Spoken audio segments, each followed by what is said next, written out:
সকলোকে মোৰ অন্য এটা ভিডিঅ'লৈ স্বাগতম জনালোঁ।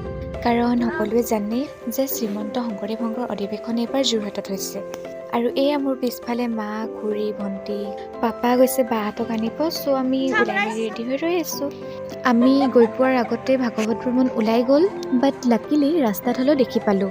যি কি নহওক ভালে ভালে আহি পাই এয়া আমি পাৰ্কিং কৰি আকৌ তাত মিটিঙত যাব ৰেডি হ'লোঁ। শ্ৰীমন্ত শংকৰদেৱ সংঘৰ এনেকুৱা এখন অধিৱেশনত ইমান ভিৰ দেখি সংঘৰ সদস্য হিচাপে বহুত বেছি গৌৰৱান্বিত। ঘৰৰ পৰা ওলাওঁতে ৰাতিপুৱা ইমানেই কুঁৱলী ৰাস্তাই দেখি নাপায়, আৰু এতিয়া ইয়াত ইমানেই ৰ'দ, একদম ওপৰলৈ চাব নোৱাৰি মানে।